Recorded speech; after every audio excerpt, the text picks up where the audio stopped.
Good morning mga katita, mga idol. Merry Christmas po sa lahat. Ngayon po ay magluluto tayo ng kalderetang baka. Ayan. Madalian na lang po itong pagluluto natin. Dahil na ano ko na po ito, naprito ko na po itong patatas, carrot at bell pepper. Ayan. Kaya mabilis na lang po itong iluto. Bali magigisa na lang po tayo ng bawang at sibuyas.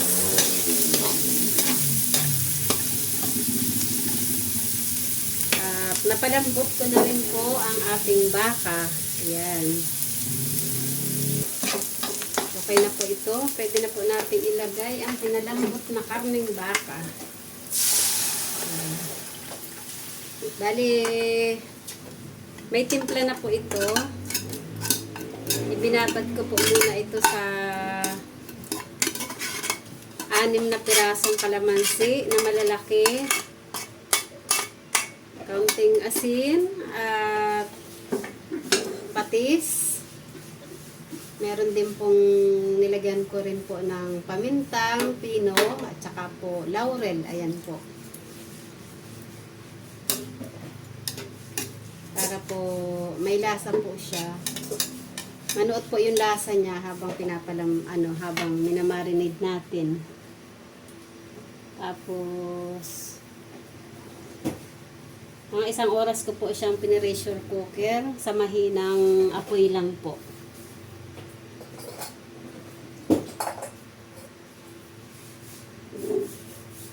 Hintayin lang po natin kumulo bago natin ilagay yung mga iba pang sangkap.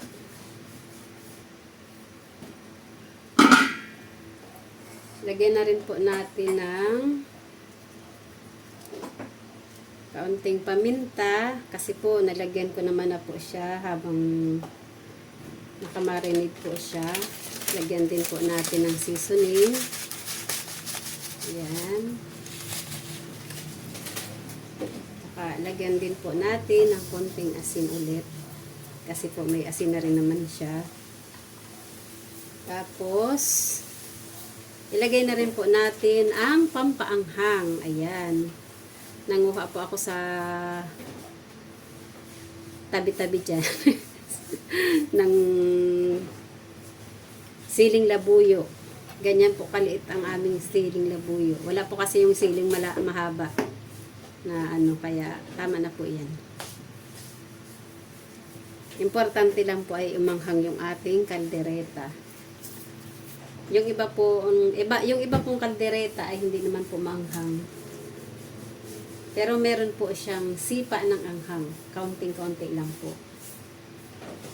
Pero dahil po ang mga tao dito ay gusto naman po ng maanghang, kaya okay lang po yan. Mas marami-rami.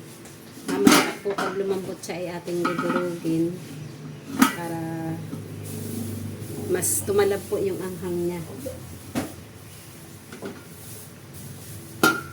Pakuluin lang po natin ng sandali. Lagay na po natin itong Mamasitas Caldereta Spicy Sauce Mix. Bali dapat po ay 2 ang ilalagay ko dito. Kaso lang po yung isa ko palang nadampot ay kare-kare. Kaya okay na po ito kahit isa lang po.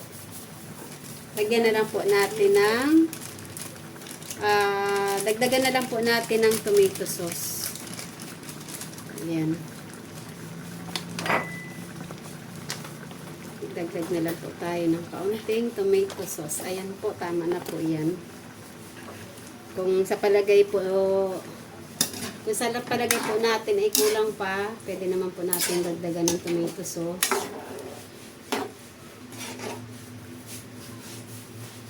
Ayan.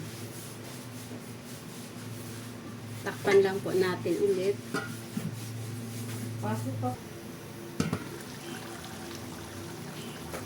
Tapos Ako na lang po. marunong ka na. Opo. Ang galing. Ngayon po ay ilagay na natin ang ating mga gulay-gulay.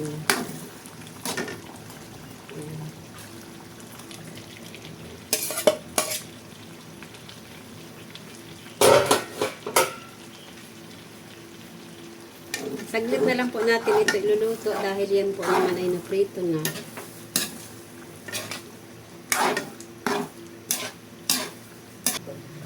Tikman po natin.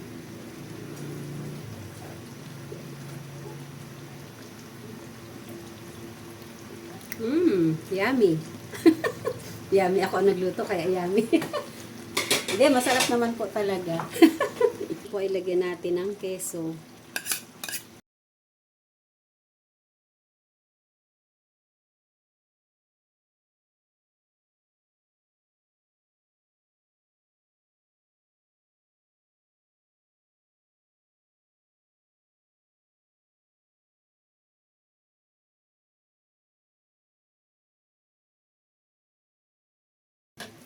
Patayin na po natin ang kalan. Ayan. Ayan na po mga katita. Ang ating kalderetang baka. Hindi ko na po nadurog ang sili dahil sa sobrang liliit po ay hindi ko na po makita. Pero maanghang pa rin naman po siya. Okay pa rin naman po